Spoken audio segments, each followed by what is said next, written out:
Baiklah, di sini saya akan memaparkan atau membahas tentang karakteristik bunyi suara napas. Yang pertama yaitu vesikular dan bronkial. Vesikular dan bronkial merupakan suara bunyi napas alami. Kemudian yang kedua yaitu suara wheezing. Suara wheezing ini terjadi karena adanya penyempitan pada saluran napas. Kemudian yang ketiga yaitu suara napas ronci yang terjadi karena adanya penumpukan obstruksi atau sekret yang berada di jalan napas atau bisa hilang pada saat dibatukan.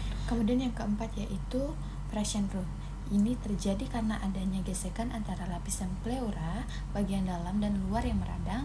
Kemudian fraction root akan terdengar saat proses respirasi dan tidak terdengar saat tidak ada respirasi. Saya akan membahas tentang pemeriksaan GCS atau Glasgow Coma Scale, yaitu yang pertama respon membuka mata diberikan nilai 4 jika spontan membuka mata, diberikan nilai 3 jika membuka mata dengan perintah suara, diberikan nilai 2 jika membuka mata dengan rangsangan nyeri, dan diberikan nilai 1 jika tidak membuka mata. Kemudian pada respon verbal diberikan nilai 5 jika berorientasi baik, dan diberikan nilai 4 jika bicara kacau atau bingung, diberikan nilai 3 jika kata-kata tidak sesuai, dan diberikan nilai 2 jika mengarang, dan diberikan nilai 1 jika tidak merespon.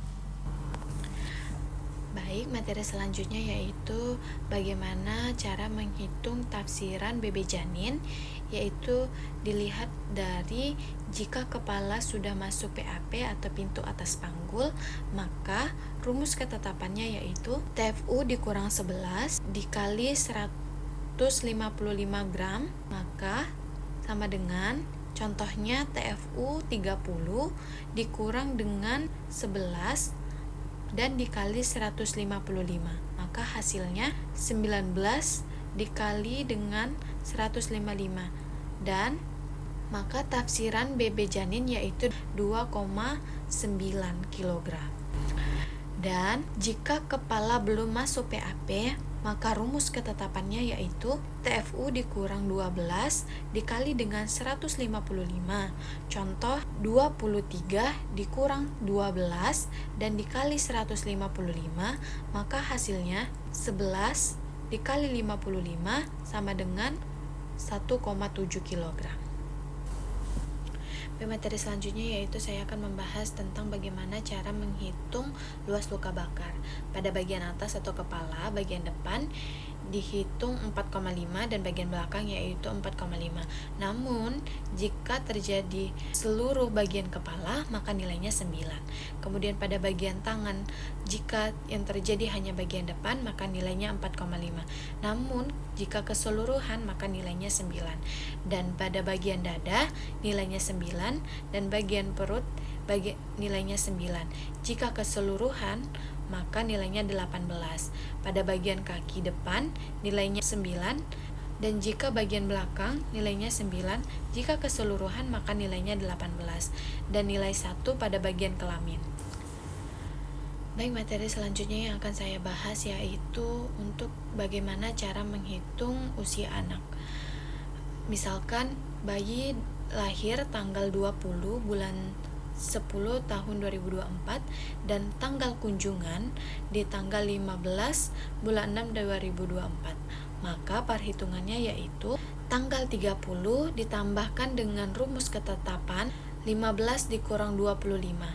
Contoh, dalam hari kan 30 hari, maka ditambahkan dengan rumus ketetapan yaitu 15 dikurang 25, maka hasil yang didapat 20 hari. Kemudian dalam bulan 12 ditambah dengan rumus ketetapan yaitu 15 dikurang 10, maka hasilnya 7 bulan. Kemudian tahun, dari tahun anak lahir dan tahun tanggal kunjungan, maka rumusnya yaitu tanggal sama dengan tahun 2014 dikurang dengan tanggal kunjungan yaitu 2024, maka didapatkan yaitu 4 tahun. Maka usia anak dalam tahun ini yaitu berusia 4 tahun 7 bulan 20 hari. Baik, saya akan menjelaskan tentang bagaimana cara perhitungan atau rumus dari haid pertama, haid terakhir atau HPHT, yaitu jika bulan 1 hingga bulan 3 atau Januari hingga bulan Maret, maka tanggal ditambah 7, bulan ditambah 9, dan tahun ditambah 0. Dan jika bulan April atau bulan 4 sampai dengan bulan 12 atau bulan Desember, maka tanggal ditambah 7, bulan dikurang 3, dan tahun ditambah 1. Baik, materi selanjutnya yang akan saya bahas yaitu penilaian Apgar Score. A. Appearance atau warna kulit, seperti nilai 1 diberikan jika seluruh tubuh kemerahan, kemudian nilai 1 diberikan jika bagian tubuh pucat, dan nilai 0 diberikan jika seluruh tubuh pucat atau sianosis. Kemudian puls atau denyut jantung, jika lebih dari 100 kali per menit, maka diberikan nilai 2, dan jika kurang dari 100 kali per menit, maka diberikan nilai 1, dan jika tidak ada denyut jantung, maka diberikan nilai 0.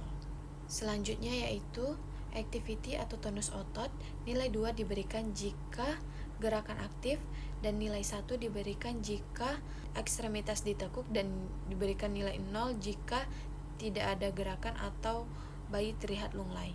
Kemudian respiratory, nilai 2 diberikan jika bayi menangis kuat, dan nilai 1 diberikan jika bayi menangis